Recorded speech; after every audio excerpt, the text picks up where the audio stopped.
ایک زمین بٹی دل بٹے اور ہم دوسرے درجے کے شہری ہو گئے 1947 15 اگست کو ملک آزاد ہوا، 16 اگست کو ہم مجرم قرار پائے، تالی دونوں ہاتھوں سے بجی، الزام ہم پہ لگا۔ آج کے دور میں انسان کو مار کے جشن منا رہا ہے اور انسان خاموش ہے کہ 1857 میں سب سے زیادہ قربانی علماء کرام نے دی، سب سے زیادہ موتیں ان کی ہوئیں، شہادتیں ان کی ہوئیں۔ علماء کرام انگریزوں سے لڑتے لڑتے انگریزی سے لڑ بیٹھے۔ ایک ایسے ملک میں جو روز قسطوں میں ٹوٹ رہا ہے، جہاں روز ہم دیکھ رہے ہیں، کہا یہ جا رہا ہے، پولیٹیکل پارٹیاں کہہ رہی ہیں کہ ہم کو آئین بچانا ہے، سمویدھان بچانا ہے۔ میں نہیں سمجھ سکتا کہ کہاں کا سمویدھان بچا ہوا ہے۔ بابا صاحب نے تو یہ کہا تھا کہ سب برابر ہیں، لیکن کیا ہم برابر ہیں؟ کیا ہم اپنے گھر میں بیٹھ کر ہم سے پوچھا جاتا ہے کہ تم کیا کھاتے ہو اور تمہیں قتل کر دیا جاتا ہے؟ ہم سڑک پہ نماز نہیں پڑھ سکتے کیونکہ قانون کہہ رہا ہے کہ آپ سڑک پہ نہ پڑھیں، لیکن قانون اس کی اجازت کب دیتا ہے کہ نوراتری میں مسجد کے سامنے تلواریں چلائی جائیں؟ یہ کیا قانون اس کی اجازت دیتا ہے؟ اور ممبر آف پارلیمنٹ اپنی فریاد لے کے جاتا ہے تو اس کی اجازت نہیں ہوتی، اور پھر بھی ہم سے کہتے ہیں کہ گرو سے کہو۔ کیسے گرو سے کہتے ہیں؟ شرمندہ ہیں اپنے ملک سے۔ ہم شرمندہ ہیں جس ملک کو ہم نے قطروں میں حصوں میں بٹتے دیکھا ہے۔ آج جس انداز میں ہم ہندوستان کو دیکھ رہے ہیں، یہ میرے بچپن کا ہندوستان نہیں ہے، میرے خوابوں کا ہندوستان نہیں ہے۔ یہ وہ خواب ہندوستان ہے جس کا تصور نہ بابا صاحب نے کیا تھا، نہ گاندھی نے کیا تھا، نہ نہرو نے کیا تھا۔ ہم نے اپنے خون کو اس لیے بانٹا تھا، ہم مسلم ملک میں نہیں گئے تھے، ہم نے اپنے خاندان کو اس لیے نہیں بانٹا تھا، اس لیے بانٹا تھا کہ جو سمویدھان بابا صاحب نے دیا تھا، ہم نے اپنے خون کو بانٹ دیا اور یہ کہا کہ ہم اس سمویدھان میں رہیں گے۔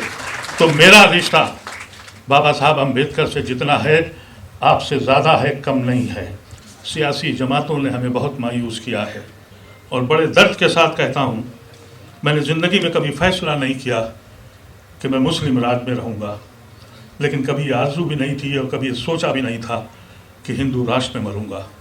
آپ کا وجود بابا صاحب کی وجہ سے ہے، ہمارا وجود بابا صاحب کی وجہ سے ہے۔ اگر ان کے خلاف اگر کوئی آواز اٹھتی ہے تو یہ اس عمر میں بھی آپ سے پہلے جیل جانے کو تیار ہے۔